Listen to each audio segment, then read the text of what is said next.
Hello again, Shayna. You know, one of the things that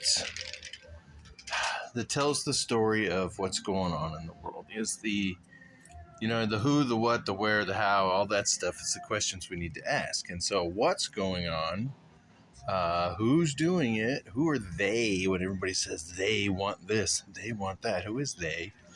Um, but when you determine I'm outside because I wanted to show you the garden in a minute, and I'm getting to that. I'll try and make this fast. But when you get down to it and you find out who owns everything and who controls everything, well, now that you know who controls it, if you want to figure out what it is that they desire, what their goals are, what their end game is, you got to know what their belief system is, right? Look how beautiful this garden is. Missy does such a nice job taking care of all this.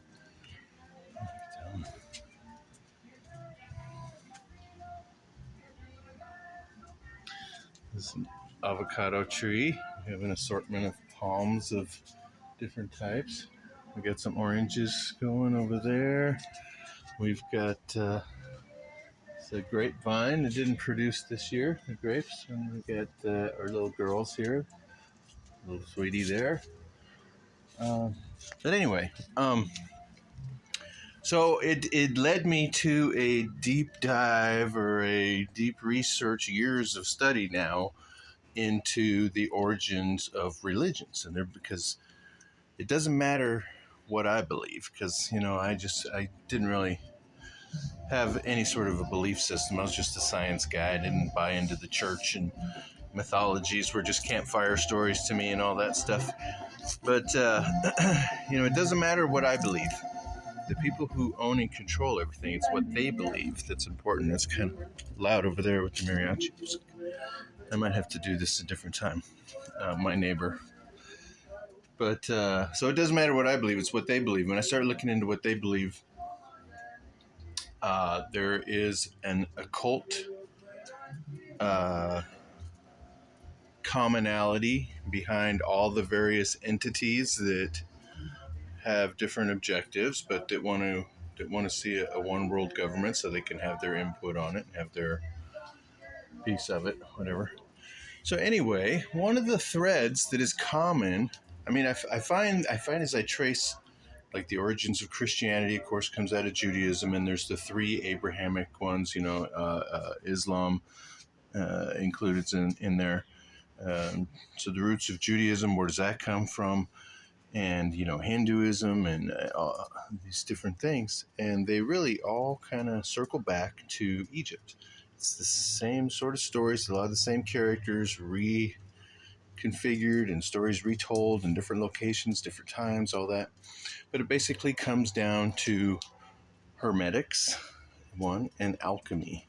Hermetics and alchemy were the guiding philosophies, I guess, of ancient Egypt, which all the religions are based on. And they also tell an astrological story, and I'd love to get into all that.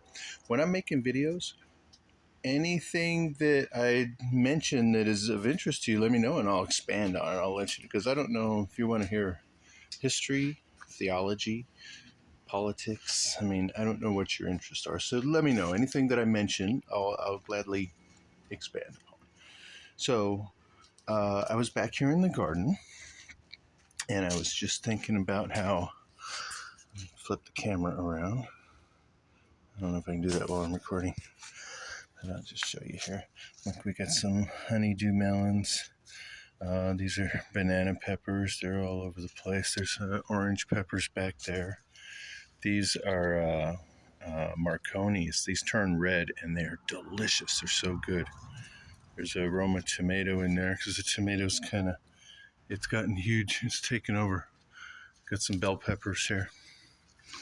And so as I was just down here just picking out dead leaves and whatever, doing that gardening stuff, which I love to spend time back here. I was thinking about how Missy really grew all this stuff. She's the nurturer. She does the daily care of watering and just monitoring and taking care of all these plants. I love this. This was just, it was all brown out here when we moved in. And Missy has basically created all this, and I just love it. But, my hand in it, in the vegetable garden there, I built the little planters and I hauled in the loads of dirt and filled them up and mixed all the topsoil that we had put in there. And,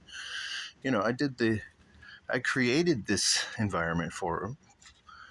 But Missy does all the nurturing. And the reason that this stuff is all, here's some cucumbers here. Like I had it growing up this ladder. It's a cantaloupe. We don't have a lot, but there's a good variety. We're just trying out. This is a different kind of pepper. We got some squashes here that one's not kind of doing too well there.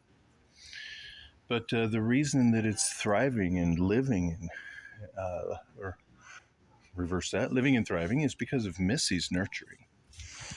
And so it just reminded me of one of the basic elements of all spiritual teachings. There's always a trinity, right? In Christianity, it's the Father, Son, and the Holy Spirit. But in most theologies, there is a Father, Son, and Child. There was Osiris and Isis of Egypt had their son Horus, who is very significant. I'd love to get into Egyptian stories because that does impact, huge impact on America, but as well as all these religious things.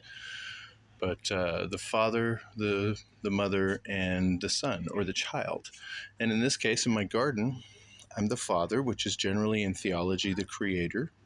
And then the mother of the Trinity is the nurturer. And then the product, of course, of the creating and the nurturing is the child. In Hinduism, their three primary gods, they have Brahma, Vishnu, and Shiva. Brahma is the creator. Vishnu is the preserver. Well, but that would be the nourisher, I guess. And then Shiva is the destruction and rebirth, and that's a whole other thing. But there's always this trinity, and what it's based on is the sun, the moon, and the stars. The sun is the male energy, and it's considered to be the creator, the giver of life.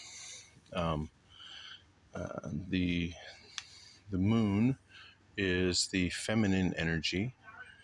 I don't know how I could tie that into being the nurturer, but anyway, the moon is the feminine energy. So the masculine and the feminine, and then the stars are their children, are their creation. The father, the mother, and the children. The sun, the moon, and the stars are the basis of many of the stories in all of the major religions. And it's very interesting. It's called astrotheology, not astrology, but astrotheology. Very interesting topic. And I'll do some videos on that too, because I love that stuff. Anyway, let me know what you're interested in, and because I love to talk, obviously. So, all right, take care. Bye.